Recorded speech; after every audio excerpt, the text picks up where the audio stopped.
નમસ્કાર, જય ગૌ માતા. નંદનવન પ્રાકૃતિક કૃષિ કેન્દ્ર દોધનવાડી, તાલુકો સાગબારા, જિલ્લો નર્મદા. આજે તારીખ 1/12/2024ના વર્ષમાં આ શેરડીનું કટિંગ 86-032 અમે ગત વર્ષે જાન્યુઆરીની છેલ્લા અઠવાડિયામાં જે રોપેલી શેરડી અત્યારે બિયારણ માટે જાય છે.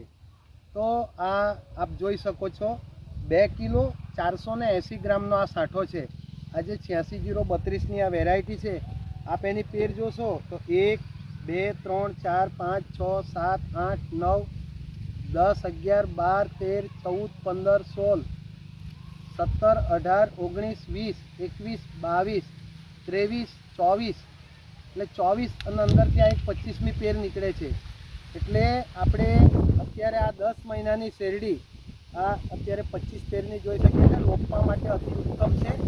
આનું બિયારણ અમારા કુવાંડા ગામ, તાલુકો માંગરોળના મિત્ર શ્રી દિલીપસિંહ જે અત્યારે આ લઈ જવાના છે.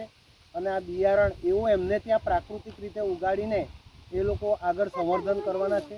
મિત્રો, આપને યાદ દેવડાવીએ કે દેશી ગોળ માટે પ્રાકૃતિક શેરડીની અંદર આ 86-032નો નંબર 1 ગોળ નીકળે છે.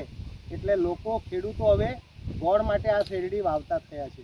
અસ્તુ, જય હિન્દ, જય ભારત. આજે અમારા દોધનવાડી ગામના મિત્રો અમારી સાથે, આ જ ગામના લોકો, ગામનો પૈસો ગામમાં, આ ગામના લોકો પહેલાં મજૂરી માટે બીજે ગામ જતા હતા કે જેઓને અત્યારે શેરડી કટિંગનું આ પહેલીવાર આ ગામમાં કામ મળ્યું છે. અસ્તુ, જય હિન્દ.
આ અમારા નંદનવન પ્રાકૃતિક કૃષિ કેન્દ્ર ફાર્મ 2 દોધનવાડી, તાલુકો સાગબારા, જિલ્લો નર્મદા.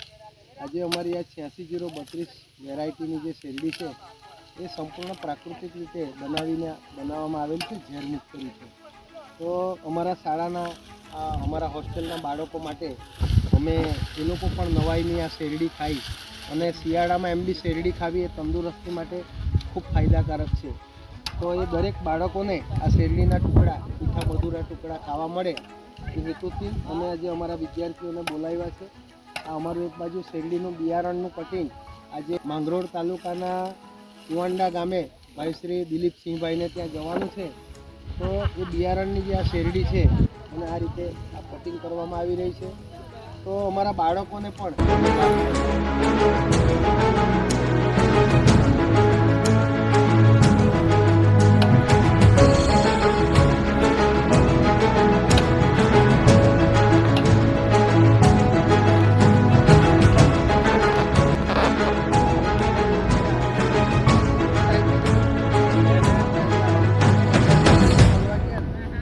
પહેલા કે વાડી આપતું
આપણા હાથેના રસ્તા પર હમણાં એમનો છોકરો 10મું પાસ